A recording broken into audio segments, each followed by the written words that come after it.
Hey guys! Hey everyone! So, first of all, I want to say thank you to all the people that asked me about how I was, if it was okay, long time don't post videos. Everything is fine. It's just that I don't post much because I just want to walk away a little bit of social and things to have a simple life. So today I'm going to answer a question about long distance shooting. So many people told me I'm going to try to be short. So many people ask me, I'm pretty accurate when I'm close, and after when I move further away, I shoot crap. All the shots are everywhere. So for long distance shooting, um, what is important? Clearly, is important a smooth, very clean release. That is a rule for everywhere. And the other one is to have a consistent and predictable, always the same flight trajectory of the ammunition, right? Or the ammo. The steel ball or whatever you shoot leaves your arms with a trajectory, goes up and after comes down. So basically you have 2 point on. So one when it crosses your eyes when it goes up, and the other when it goes down. So when you aim, you have 2 point arms, and after you have to lower or raise your aim if you're using an aiming technique for the different distance. So, but if the flight trajectory is not the same, you are aiming 1 point, and the second time you are aiming the same point, and you will find the ball that is somewhere else because it didn't have the same flight, right? So how can we achieve that? How I do it? How did I? Each one has perhaps the ways, but what I did is just I'm an archer. I like archery, and I translate what has been used for forever in archery, um, centuries ago, to the slingshot. So to have a specific draw length, a specific anchor point, but very important specific draw length. So how can you achieve that? Using the back muscles. Using the back muscles. So in archery we use the back muscles for several reasons. Two of the most important is to don't give too much pressure and strain to the shoulders because you're pulling 30, 40, 50, 60 pounds bows. A friend of mine pulls 120, 117. So if you use the shoulders, you don't have any more shoulders. But if you use the back muscle, the strong back muscles, to reach your anchor point, your draw length, that is one reason. The second reason is to find the most comfortable draw length, the most comfortable anchor point you can have. For example, I go here, I found it, go here is my anchor. Some people have it here, some people have it short. So here I squeeze, I'm searching for the wall, I'm reaching it, close here. So this is the second reason. For slingshot, I don't have to fight heavy poundages because I shoot a 16-32, but I can use the second reason, so to find my comfortable draw length with a slingshot. Same is if you have an anchor point in your face, or same if you, like me, you are behind your ear, semi butterfly. So, and how can you do that? So the muscle that you have to use are the back muscles. So basically you have to squeeze your shoulder blades. You have to squeeze your shoulder blades and press, like if you are pressing with your elbow an imaginary wall, or someone is pushing to your elbow in this direction, in that direction, you are pushing it in that direction, in your back. So when you release, basically, your elbow doesn't have to go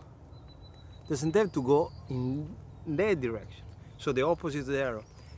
the elbow is like going in your back, because it's like open up and I squeeze it. It's like rotation,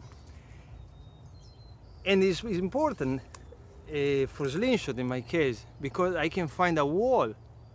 That wall is my draw length. When I reach that wall is where I know that I arrive in my draw length, and after there is just the last expansion and release. So more or less it can give me, so even if I don't have an anchor point here, I pull it, I start like this, I pull it a little, so with frameless I already have a little bit of tension in your tube. That is very important.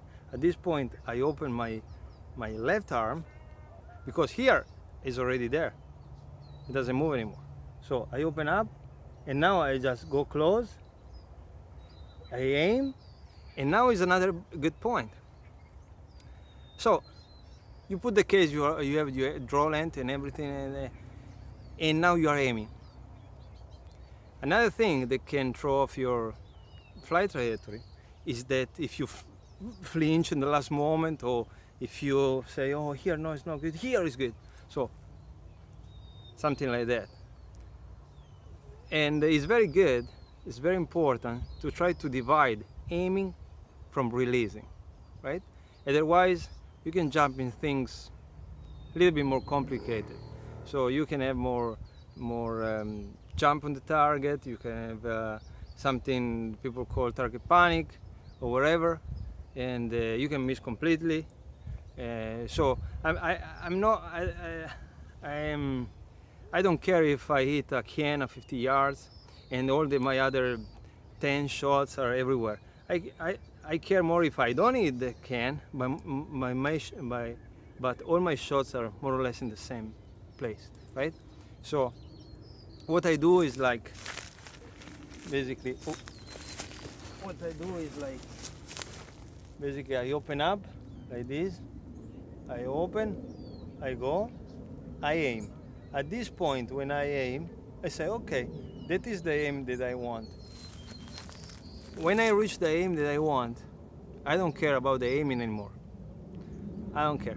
I keep my hands there, but if it moves around, it's fine. Your brain will correct the aiming at the last moment. It will hit the target. You don't have to worry about it.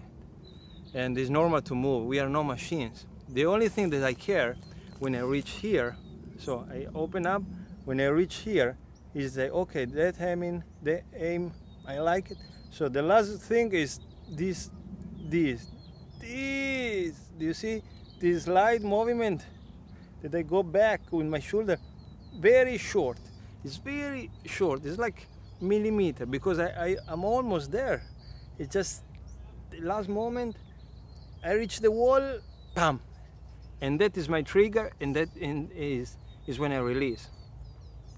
And the aiming, my brain, my subconscious take care of that in the last moment, right? So if I take how it looks like, take the ammo, I put in the pouch like this. There you go. I open up, I squeeze, I start squeezing, I open my left, I aim, I say, okay, I like it, and go the last one, like this. So, say again, maybe slower. So, pull it, I open, I reach, say, okay, I like it, I pull it the last, it goes like this. You see? The ends goes like that. Doing so, I'm more or less doing it in the same way. So even if you look in this side, so pull it back, I open up, say, okay, I like this one, and I shoot like this. It doesn't have to be slow, you can do it fast. And even if you are an instinctive shooter, 100% instinctive shooter, it's very important, because so the brain does it for you. The brain aims and does everything instinctive, right? But the brain has to learn a trajectory to be able to shoot. It's not that you grab a thing when you never try it and you hit everything. The brain has to learn a trajectory and after becomes instinctive, and or something like that, or so to have a consistent flight trajectory is very important, because so you can give to your brain something that's always the same. So you can try to work on that, and very fast your body, your muscle memory will learn it, and everything will come out automatically. So this was for sure. I forgot something, but I wanted to be short. Man, it's like 10 minutes and 37 short for me. And so give it a try, and even if you are here, you can do this and pull in the last moment, don't collapse. This will help you also, don't collapse. And because even with slingshot you can collapse. You can, if you do this, your pouch moves a little bit. The long distance, it will affect you a lot. So, and good luck. See you soon. See you soon, guys. I have to do my jump.